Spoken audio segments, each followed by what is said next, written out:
رب اشرح لي صدری ویسر لی امری واحلل عقدۃ من لسانی یفقهوا قولی واجعل لي وزیرا من اہلی۔ جو آپ کا انداز بیان ہے اس کے اندر بہت طاقت ہوتی ہے۔ آپ جس طریقے سے بات کرتے ہیں اس کے اندر زور اس کا برقرار رکھتے ہیں، اس کے اندر اس سے بہت کچھ اثر پڑتا ہے سننے والے پر۔ اب جو میں آپ کو دکھانے لگا ہوں وہ پہلے میں آپ کو دکھاتا ہوں مثال میں کس چیز کی بات کر رہا ہوں۔ جو قرآن میں آپ کو پتہ ہے جنت کی جو نعمتیں ہیں ان کے بارے میں مختلف انداز میں قرآن میں مختلف جگہوں پر مختلف انداز سے باتیں ہوئی ہوئی ہیں۔ میں آپ کو وہ سارے انداز تو نہیں دکھا رہا، بس مثال کے طور پہ دکھا رہا ہوں کہ جیسے سورہ محمد کی آیت نمبر 15 ہے، اس میں اللہ تعالیٰ نے جنت کی کچھ خاص نعمتوں کا ذکر کیا۔ پھر سورہ حج میں کچھ اور طریقے سے، سورہ فاطر میں اور طریقے سے۔ مثال کے طور پہ سورہ محمد کی آیت نمبر 15 میں کہا کہ پرہیزگاروں کے لیے جس جنت کا وعدہ کیا اس کی شان تو یہ ہے کہ اس کی نہریں بہہ رہی ہوں گی، نتھرے ہوئے پانی کی نہریں بہہ رہی ہوں گی ایسے دودھ کی جس میں مزہ ہے کہ، تو یہاں پہ نہروں کا ذکر ہے، نہریں بہہ رہی ہوں گی ایسی شراب کی۔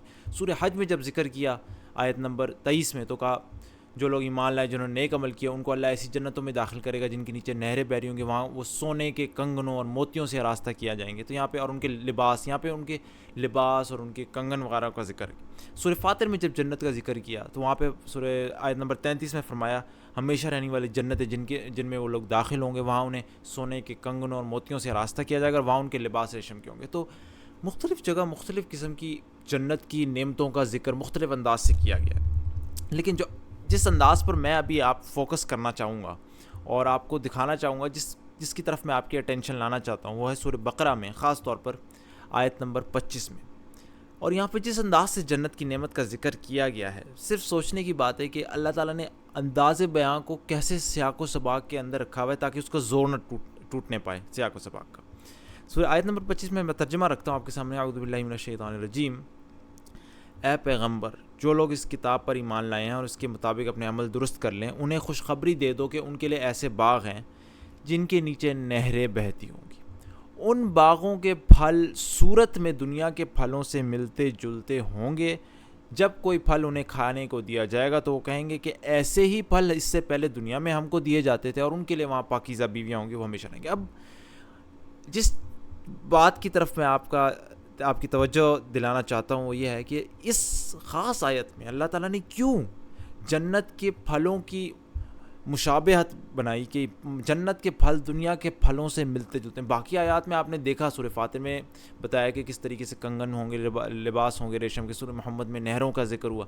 یہاں پہ کیوں خاص اللہ تعالیٰ نے جنت کے پھلوں کی مشابہت کی دنیا کے پھلوں سے، کہ دنیا کے پھل اور جنت کے پھل ملتے، یہ اس بات کا کیوں ذکر کیا؟ صرف ایک خوبصورت سی بات میں آپ کو دکھانا چاہوں گا انداز بیان کی طاقت میں، وہ یہ ہے کہ آپ یہ آیت نمبر 25 ہے، اس سے پہلے بھی دیکھ لیں آپ جو آیات جس کا میں آپ کے سامنے ترجمہ رکھوں گا، اس آیت کے بعد بھی دیکھ لیں جو باتیں ہو رہی ہیں اس کے اندر مشابہت کا پہلو آپ کو نظر آئے گا کہ کوئی چیز کسی چیز سے اس کا مقابلہ ہو رہا ہے، کمپیریزن ہو رہا ہے۔ جس طرح یہاں پہ جنت کے پھل اور دنیا کے پھلوں کا کمپیریزن کیا جا رہا ہے، آیت نمبر 25 سے پہلے دیکھ لیں آیت نمبر 23 میں اللہ تعالیٰ کیا کہہ رہا ہے، اور اگر تمہیں اس امر میں شک ہے کہ یہ کتاب جو ہم نے اپنے بندے پر اتاری یہ تو ہماری ہے یا نہیں، تو اس کے مانند ایک ہی صورت بنا لاؤ۔ سبحان اللہ۔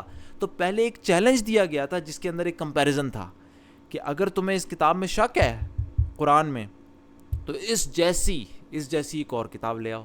سبحان اللہ۔ اور یہاں پہ پھر آیت میں ذکر کیا اللہ نے کیا کہ دنیا کے پھل جیسے ہوں گے، اور پھر اس کے بعد بھی اللہ تعالیٰ کیا کہتا ہے اگلی آیت میں، آیت نمبر 26 میں، ہاں اللہ اس سے ہرگز نہیں شرماتا کہ مچھر یا اس سے بھی حقیر تر چیز کی تمثیلیں دے۔ سبحان اللہ۔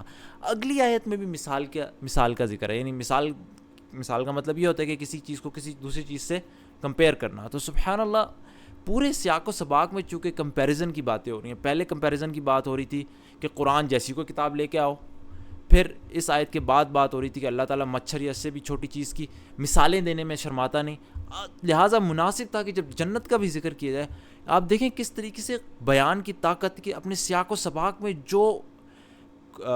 جس سبجیکٹ میٹر کی بات ہو رہی ہے اسی کے مطابق جنت کی نعمتوں کا ذکر کیا۔ اب جنت کی بھی نعمتوں کے بارے میں بتاتا ہوں تمہیں کہ اس میں بھی ایسے پھل ہوں گے جو دنیا کے پھل سے ملتے جلتے ہوں گے۔ سبحان اللہ۔